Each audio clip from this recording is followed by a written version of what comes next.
2023年7月，英國廣播公司 BBC 獲准獨家採訪了一支代號巴赫穆特幽靈的烏克蘭狙擊小隊，這是這支部隊第一次對外公開露面。鏡頭裡，隊長 Host 戴着繡有骷髏圖案的面罩，對着記者說出一個數字524，確定擊殺目標，其中76個是他親手處理的。這段採訪播出之後，瞬間引起全球軍事圈震動。20個人的小隊，6個月，524次擊殺，而且隊長說，每一筆都有錄像存證，不是口說無憑，不是宣傳數字，是一槍一檔的畫面記錄。但這還不是最瘋狂的部分。2年之後，2025年8月，同一支小隊又在波克羅夫斯克方向，用一把國產的短吻鳄反七彩步槍，從4公里外一槍放倒2名目標，直接刷新了人類狙擊距離的世界紀錄。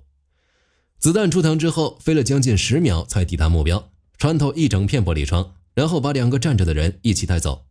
整段過程被天上的無人機從俯瞰視角完整拍下，畫面公布之後，網絡上所有人都嚇到了，留言區被灌爆。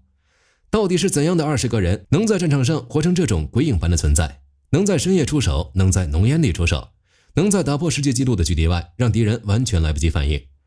帶着這些疑問， BBC 記者把攝像機往下推，鏡頭對準了小隊裡的一個人，一個在戰爭之前從來沒摸過槍，每天只會在基輔郊外幫人蓋屋頂的年輕人。他的代號叫庫茲亞。創下這個數字的人，在2年之前，他手上握的不是狙擊槍，是一把瓦刀。他叫做庫茲亞，31歲，190公分的大塊頭，一對藍色的眼睛，肩膀寬到像一扇門板。他光是站在那裡就像一座鐵塔。但是在2022年之前，這個鐵塔一樣的男人每天在做的是在基輔郊外一個叫伊爾平的地方，幫一般的普通老百姓蓋房子。他不是軍人，沒有任何戰鬥經驗，他唯一的技能就是把屋頂鋪好鋪滿，讓一家老小可以在裡面安安心心的吃飯睡覺。然後戰爭來了，他手上的最後一個工程，一棟民宅的屋頂被一發炮彈整片掀掉，房頂沒了，家沒了，工作也沒了。身為一個後備役，庫茲亞在那種家園破碎的巨大衝擊底下，選擇把槍拿起來加入防衛序列。一開始他只是在基輔附近一個特種排裡面的普通役兵，但是因為在訓練場上他展現出一種超乎常人的射擊天分，他被選中推進了這支幽靈小隊。從一個幫活人蓋屋頂的工人變成一槍能打穿活人胸膛的狙擊手，這個轉變絕對不是訓練場上跑幾遍流程就可以無痛完成的，那是一趟血淋淋活生生把自己靈魂硬生生掰開的心理旅程。庫茲亞自己回憶起來，每一個細節都記得清清楚楚。他說在訓練場打靶那完全是另外一回事，地板不會呼吸，不會流血，不會盯着你看。但是當你在戰場上透過十字準星瞄着一個活人的時候，那叫做另外一個維度的心理博弈，一個你完全沒有辦法事先準備的心理無底洞。你可以清楚看到那個人的身體正隨着呼吸微微起伏，你可以感覺到那是一個跟你一樣有家人、有體溫、有名字的生命。他的手開始抖到完全對不準，呼吸整個亂掉，腦袋裡面全部是雜音。他扣下了人生第一槍，打偏了，第二槍又偏了。那叫做他身為一個人，一個普通人，一個在文明社會裡面長大的人，最後的良知，在做最後的本能掙扎。然後他開了第3槍，第3槍一出去，那個人倒了。庫茲亞後來面對記者鏡頭，說出了那個時候他心裡的想法。他說：“見鬼去吧，是他來到我的家，不是我去了他的家。是烏克蘭在抵禦俄羅斯的侵略，而不是相反。”他對自己良心所做的一次終極說服，他把所有的道德障礙全部壓縮成這麼一句話，然後扣下扳機。但是最讓人心裡面發緊的不是他變了，而是他变了以後竟然還能夠保持那種冷靜跟客觀。他在美國教官的體系底下受過訓，但是他絕對不輕敵。他甚至对鏡頭講了一句，他說：“我們講實話，最好的訓練也許在美國，可是我們的對手他們一輩子都在打仗，在阿富汗，在車臣，你絕對不能說他們弱。一個親手處理掉那麼多個目標的人，在那個連犯罪機會都沒有的地方，狂妄跟輕敵根本沒有本錢去犯。因為一旦犯了，下一秒你就会出現在另外一個狙擊手的瞄準鏡裡面。”但光靠意志力是沒有辦法讓一群蓋屋頂跟做鞋子的普通人變成戰場上的厲鬼的。真正讓這支小隊在零線上化身幽靈的，還有另一個更可怕的東西——科技。我們先来看看他手上的裝備。庫茲亞手裡的槍裝的不是傳統白光瞄準鏡，是整合了微型气象站跟彈道計算機的熱成像瞄準系統。這套系統有多扯？在什麼都看不見的深夜，在整片濃煙跟粉塵彌漫的廢墟當中，肉眼根本是半瞎狀態。但這套系統會自己抓空氣濕度，抓氣壓變化，抓橫向風速，直接用內建彈道計算機把提前量全部算好。狙擊手唯一要做的事情就是把熒幕上那個高亮的人形輪廓套進你的十字準心裡，然後扣下扳機。在這種裝備面前，黑暗跟煙霧已經不是保護傘了，是獵場。但這還只是基本配備，真正顛覆現代狙擊教科書的事情是他們曾經完成過的一次極限擊殺，一槍距離遠到4公里以上。4公里，這是什麼概念？你現在腦子裡面試着想象一下，從台北車站一路到圓山飯店的距離，這個距離子彈光是在空中飛就要飛好幾秒鐘。完成這一槍的那把步槍是烏克蘭本土制造的反器材武器，叫做短吻鳄。這把家伙的重量25公斤，整把槍拉起來超過2公尺，光是那根槍管就120公分。它發射的口徑是 14.5 毫米的超重型彈藥。這種彈药本來是装在重机槍上面的，拿來打輕型装甲車、打直升機，不是拿來打人的。被这種子彈擦到邊，不是受傷，是整個人直接碎掉。但口徑大、槍管粗，不代表你就可以擊中4公里外的目標。你要在這個距離命中，背後的難度是難以想象的。4公里的飛行距離，地球本身在自轉，產生的科里奧利力會直接把彈道往旁邊扯。在半空中有好幾層完全不同風向的橫風，在近地面的溫度跟高空的溫度不一樣，造成空氣密度從頭到尾都在變。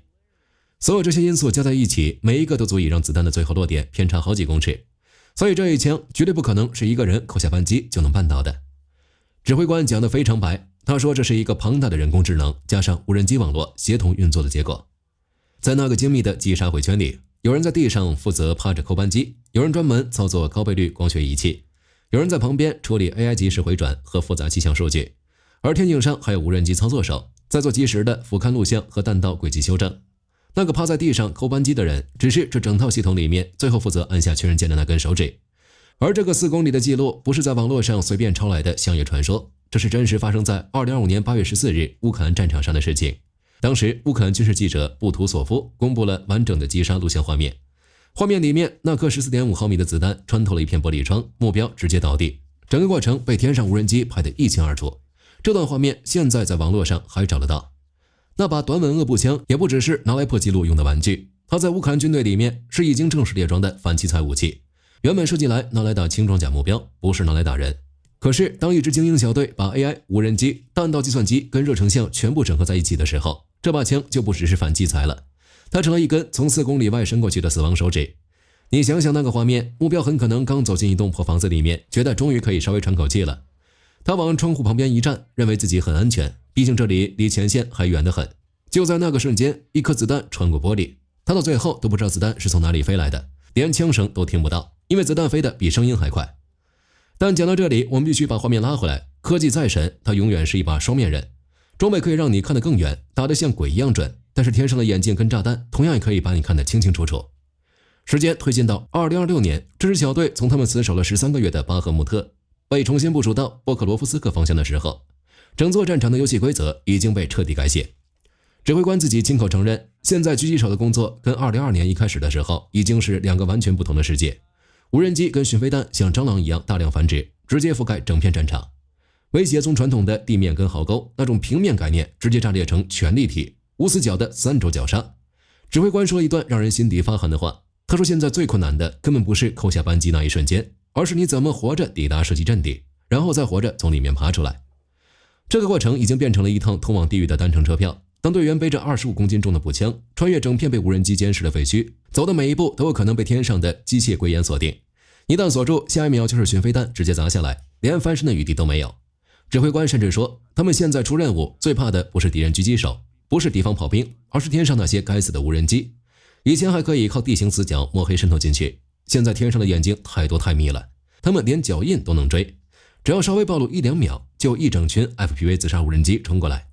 這就是現代戰爭的真相。幽靈這2個字，從前是指你像鬼一樣，敵人看不見你，但現在要當一個幽靈，難度已經大到無法想象，因為整片天空都是眼睛。這支小隊在戰場上實際扮演的角色跟傳統狙擊手完全不一樣。傳統狙擊手的核心任務是殺傷，打軍官、打通信兵、打機槍手，通過拔掉關鍵節點來癱瘓敵方運作。但幽靈小隊做的事情比這個更底層，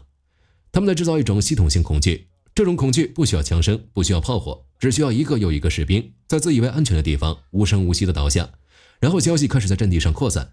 某連今天少一個，某排下午又少一個，沒有人聽到槍響，沒有人看到火光，活着的人開始懷疑每一個窗口、每一道牆縫、每一片陰影，這種壓力的作用是什麼？是讓對方失去對環境的控制感。一個人失去控制感，就會開始犯錯，開始亂跑，開始違背自己的訓練跟紀律，開始把恐懼傳染給旁邊的人。這就是指揮官口中說的心理大棒。不是在消滅多少兵力，是在瓦解一整個區域的穩定性。而後面发生的事情會很有趣。一旦某個地段被幽靈滲透過，對面通常會自己撤回巡邏頻率，減少夜間活動，甚至主動後撤防線。因為他們已經認定那個地方不安全，不需要幽靈小队再開一槍，一個據點就被放棄了。這是最高效率的作戰方式，用最少的人力跟彈藥去撬动最大面積的戰線變形。除此之外，幽靈小隊還承擔另一層作用，情報驗證跟目標確權。他們打出去的每一槍都有錄影，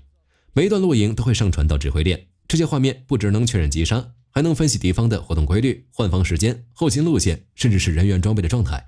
等於是每一次出任務都在順便幫情報單位更新即时圖資。所以他們不只是一支射擊小队，也是一支高精度的前線侦搜節點。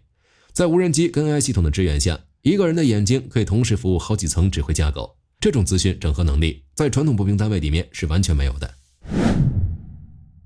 未來的戰場環境對這種單位的需求只會增加，不會減少。原因很直接，兵力只會越來越貴，訓練成本越來越高，沒有任何軍隊願意把精銳人力浪費在傳統的大規模消耗戰裡。所以像幽靈小隊這種模式，20個人可以癱瘓一整個陣地，可以在完全不接觸的情況下讓敵方自己後撤。這是未來特種作戰的範本，但不會是完全一樣的複製貼上，會有幾個方向的演變。第一， AI 跟自動化程度會再往上跳一級。現在的彈道計算機還需要人去手動輸入參數，未來的系統可能會直接跟無人機串聯，由 AI 自主偵測、自主標定、自主計算設計參數，人類只做最後的授權跟確認。第二是無人載具跟狙擊手的混編作戰，現在已經有一部分的偵查跟修正交給了無人機，但未來可能直接是地面狙擊手搭配空中自爆無人機群，形成一個跨維度的獵殺網絡。狙擊手不再只依賴手裡的步槍，而是可以去指揮空中的火力單元，去處理自己射界以外的目標。第三是這種心理戰的模式會被更系統性的應用。幽靈小隊證明了一件事，恐懼本身就是一種武器系統，這個東西是可以被標準化、被訓練、被複製的。未來的特種作戰可能會直接把這套操作寫進準則裡，不再把它當成老兵的直覺，而是當成一門正式的科目來教。回過頭看這支小隊，從庫茲亞在伊爾平蓋屋頂到4公里外那顆飛了將近10秒的子彈，一路走到現在，這20個人做的事情其實從來都不是靠某一種單一武器，靠狙擊槍，也不是靠無人機，更不是只靠不怕死，是把篩選、紀律、科技還有極度冷靜的自我認知全部疊在一起才疊出來的結果。他們的存在讓所謂的零線不再是一條地理上的界限，而是一個誰進來誰就要準備付出代價的禁區。而未來當 AI 跟無人系統繼續進化，這種模式只會更安靜、更快速、更致命。幽靈這2個字才剛剛開始。